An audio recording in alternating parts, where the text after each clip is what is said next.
इस वीडियो में बताने वाले हैं बिहार सरकार की तरफ से 90 यंत्र पर आपको सब्सिडी दिया जा रहा है।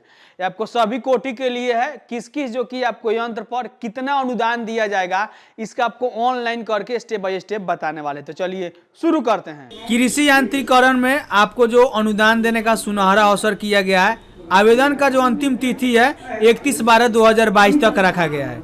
ये वर्ष 2022-23 के लिए आवेदन लिया जा रहा है, जिसमें से अभी फिलहाल 94,05,54,000 रुपया अभी अनुदान देने का बात बताया जा रहा है, जिसमें से आपको 90 प्रकार का यांत्रिकरण आपको बांटा जाएगा जो आपको सब्सिडी के तौर पे दिया जाएगा। जैसे यहाँ पे गुड़ाई, सिंचाई, कटाई, दौनी इत्यादि के लिए आपको इसमें दिया जाएगा। इस सब्सिडी लेने के लिए आपके पास किसान पंजीकरण होना चाहिए। यहाँ पे पोर्टल आपको दिया गया, मैं आपको डायरेक्ट आवेदन करके दिखाऊंगा। यांत्रिकरण के तौर पर आपको देख सकते हैं बहुत सारा नाम भी आपको लिखा गया है।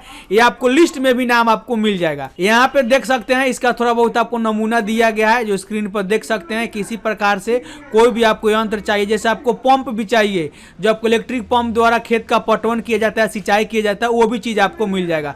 चलिए मैं आपको वेबसाइट पर आवेदन करके दिखा देता हूं कि आवेदन आपको इसको कैसे करना है। जैसे इस वेबसाइट पर आ जाएगा, लिंक मैं डिस्क्रिप्शन बॉक्स में डाल दिया हूं। आवेदन करने वाले सेक्शन में आना है और कृषि यांत्रिकरण योजना पर क्लिक करना है। ये जो कि आपका ऑफिशियल साइट है, जो आपको पेपर कटिंग में दिखाया गया था। यहाँ आने के बाद आपको दिया गया है फार्मर एप्लीकेशन के तौर पे, तो आप यहाँ पे सब्सिडी करे पर और एप्लीकेशन एंट्री पर अपना आवेदन कर सकते हैं। लेकिन आपको कितना जो कि अनुदान किस किस जो कि यंत्र पर दिया जाता है, यहाँ पे कृषि यांत्रिकरण योजना के आपको दिया गया है अनुदान, इस पर आपको क्लिक करना है। और यहाँ पे लिस्ट देख सकते हैं कि यंत्र का नाम आपको यहाँ पे दिया गया है, उनको सामान्य वर्ग के लिए कितना अनुदान दिया जाएगा ये चीज आपको यहाँ पे लिखा गया है। अनुसूचित जाति, अनुसूचित जनजाति, अत्यंत पिछड़ा और पिछड़ा वर्ग के लिए कितना अनुदान आपको दिया जाता है। अधिकतम भी अनुदान कितना तक आपका होगा ये लिस्ट आपको दिया गया है।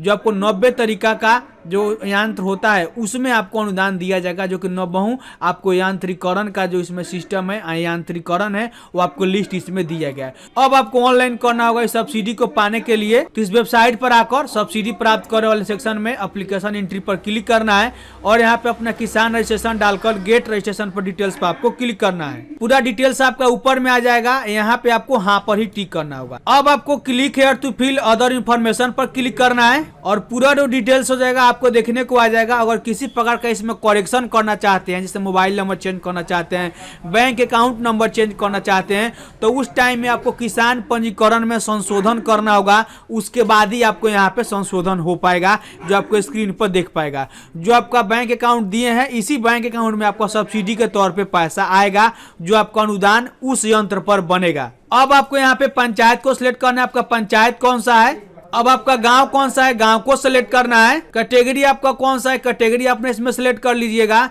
यहाँ पे आपको यही जो ईबीसी और SC/ST वाले हैं उनको कास्ट सर्टिफिकेट देना अनिवार्य है। आपको सामान्य वर्ग के लिए कोई कास्ट सर्टिफिकेट देना अनिवार्य नहीं है। ब्रांच का नाम आपको लिख लेना है कि किस ब्रांच का आपका खाता है, जो यहाँ पे लिखा गया है। जैसे बैंक का नाम है, यहाँ पे IFSC कोड लिखा गया है, उसका ब्रांच का नाम लिख लेना है। उसके बाद यहाँ पे सिलेक्ट में आपको कौन से जो कि यंत्र पर सब्सिडी चाहिए या कौन से यंत्र आप खरीदना चाहते हैं उसको यहाँ पे सिलेक्ट करना होगा। अब यहाँ पे आपको सारे चीज अंग्रेजी में लिखा गया है, तो आपको समझ में नहीं आएगा। तो यहाँ पे क्या करना है, उसका अंग्रेजी यहाँ पे कॉपी करके आप जो कि मालूम कर सकते हैं कि इसका हिंदी नाम क्या होगा। किसी का हिंदी नाम पता होता है तो अंग्रेजी समझ में नहीं आता है, जब अंग्रेजी नाम उसका पता होता है तो हिंदी समझ में नहीं आता है। तो इस प्रकार से अपना पता कर सकते हैं कि कौन सा यांत्रिकरण का अंग्रेजी क्या होता है। आप इस प्रकार आवेदन कर पाएंगे। मैं यहाँ पे क्या करता हूँ, पंप सेट का जो कि मैं इलेक्ट्रिक वाला 10 HP का मैं आवेदन करता हूँ, जो मैं पिछले वीडियो में बनाकर बताया था कि आपको इस पर SC/ST के वाले के लिए 24,000 अनुदान मिलेगा, EBC के लिए कितना मिलेगा, सारा जानकारी मैंने दे दिया है। तो उसी प्रकार से मैं इसको सिलेक्ट करता हूँ। यहाँ पे आपको LPC रिक्वायर कर दिया गया है। आपको कोई भी सब्सिडी चाहिए किसी भी यंत्र पर, तो आपको हर एक जो कि यंत्र पर जो LPC की जरूरत आपको नहीं होगा, लेकिन पार्टिकुलर कुछ कुछ ऐसे यंत्र हैं जिस पर आपको LPC अनिवार्य है।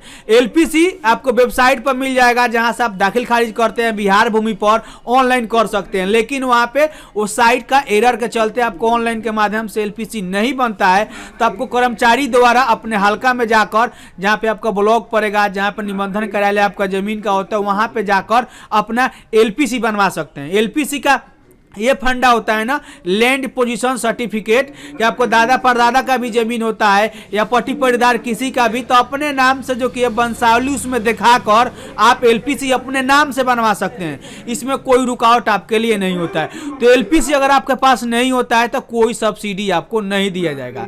अब आपको मलगुजारी जो रसीद होता है, जो रसीद आप ऑनलाइन के माध्यम से जो काटे हुए हैं, उसका रिसिप्ट नंबर आपको यहाँ पे लिख देना है। अब आपको फर्स्ट में सिलेक्ट करना है कि कब जो कि किस सेशन में किस जो कि यंत्र पर आप इसमें सब्सिडी लिए हुए हैं। मैं तो कभी सब्सिडी लिया नहीं हूं। अगर आप लिए हैं तो आपको जैसे लिए होंगे इसमें हैप्पी सीडर पर लिए होंगे तो हैप्पी सीडर आपको सिलेक्ट करना होगा। कौन से ईयर में लिए होंगे तो ईयर सिलेक्ट करना पड़ेगा। तो मैं यहाँ पे लिया नहीं हूं, तो मैं यहाँ पे क्या करता हूँ, केवल सिलेक्ट ही छोड़ देता हूँ खाली। इसमें हमको कोई फिलअप करने की जरूरत नहीं है। अगर आप लिए होंगे तो जरूर फिलअप करिए, क्योंकि एक बार किसान पंजीकरण आपका जो कि डाटा जिला वाइज जो सबमिट हो जाता है, तो जब जब आप आवेदन करिएगा तो वहाँ पे शो हो जाता है कि आदमी जो कि ये वर्ष 2021 में 20 में ये जो कि अनुदान इस यंत्र पर लिया हुआ है। तब गलती नहीं करिएगा, अगर लिए हैं तो आपको सिलेक्ट करिएगा, वरना खाली छोड़ सकते हैं। अब आपको अपलोड जो सर्टिफिकेट बताए थे जैसे ईबीसी और एसटी वाले के लिए, तो आपको 100 के भी से ज़्यादा आपका सर्टिफिकेट नहीं होना चाहिए। उसको स्कैन करके आप यहाँ पे पीडीएफ के तौर पर इसमें लगा सकते हैं।